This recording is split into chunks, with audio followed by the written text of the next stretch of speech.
द्वापर युग की बात है। द्वारका नगरी में भगवान श्री कृष्ण अपने दिव्य वैभव के साथ निवास कर रहे थे। उनका नाम केवल यदुवंश में ही नहीं बल्कि पूरे आर्यावर्त में धर्म और सत्य के प्रतीक के रूप में पूजनीय था। एक दिन उनके प्रमुख भक्त उद्धव ने भगवान से एक जिज्ञासा प्रकट की। उद्धव ने विनम्रता से पूछा, हे प्रभु, संसार में मनुष्य अपनी भूख मिटाने के लिए अलग अलग प्रकार का भोजन करता है।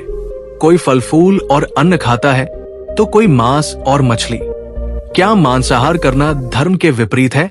क्या ये पाप है? भगवान श्री कृष्ण मुस्कुराए। उनके चेहरे पर दिव्य तेज चमक रहा था। उन्होंने उद्धव की ओर देखते हुए कहा, हे उद्धव, ये प्रश्न न केवल तुम्हारे मन में बल्कि संसार के कई लोगों के मन में उत्पन्न होता है। आओ, मैं तुम्हें इस विषय में एक कथा सुनाता हूं जिससे तुम्हारी शंका का समाधान हो जाएगा। बहुत समय पहले की बात है। एक छोटे से राज्य में हिरण्यधर नामक राजा राज्य करता था। वो अपनी प्रजा के प्रति दयालु और धर्म का पालन करने वाला था, लेकिन उसकी एक बुरी आदत थी। वो मांसाहार का बहुत बड़ा प्रेमी था। उसके भोजन में हमेशा मांस और मछली होती थी। एक दिन राज्य में एक तपस्विनी आई। वो साध्वी अपने तप और ज्ञान के लिए प्रसिद्ध थी। उनकी साधना इतनी प्रबल थी कि उनके दर्शन मात्र से लोगों के पाप नष्ट हो जाते थे। राजा ने भी उनके दर्शन का विचार किया।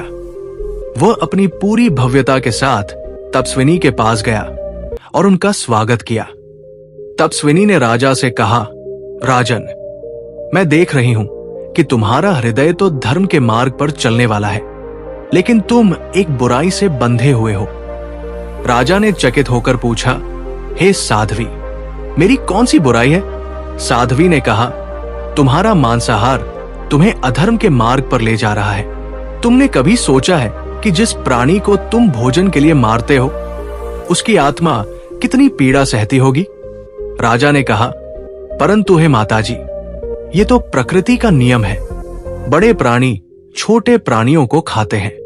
क्या इसमें कुछ गलत है? तपस्विनी ने मुस्कुराते हुए उत्तर दिया, राजन, प्रकृति ने मनुष्य को विवेक दिया है। वो केवल अपनी भूख मिटाने के लिए हिंसा नहीं कर सकता।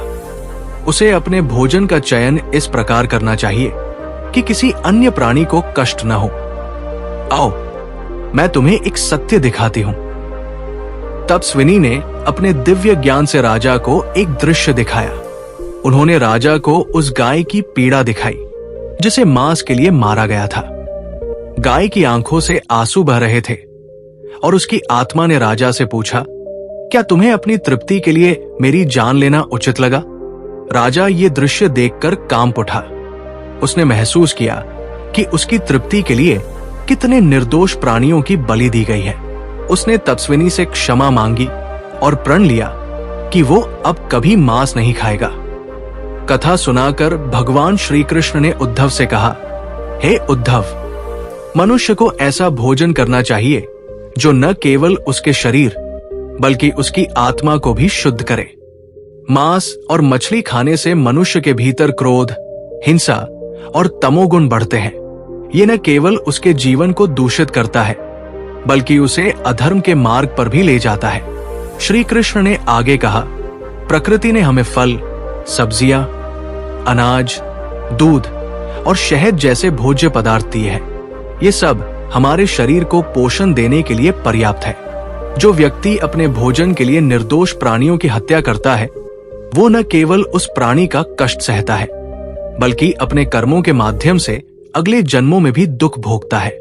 इसलिए मांसाहार को त्याग कर हमें सात्विक भोजन को अपनाना चाहिए। उद्धव ने श्री कृष्ण की बात को समझा और प्रण लिया कि वो सदैव सात्विक जीवन का पालन करेगा। इस कथा के माध्यम से भगवान श्री कृष्ण ने ये सिखाया कि मांसाहार करना न केवल आत्मा के लिए हानिकारक है बल्कि ये हमारे कर्म और समाज के संतुलन को भी प्रभावित करता है। मनुष्य को ऐसा जीवन जीना चाहिए जो प्रकृति और प्राणियों के प्रति करुणा और प्रेम से भरा हो।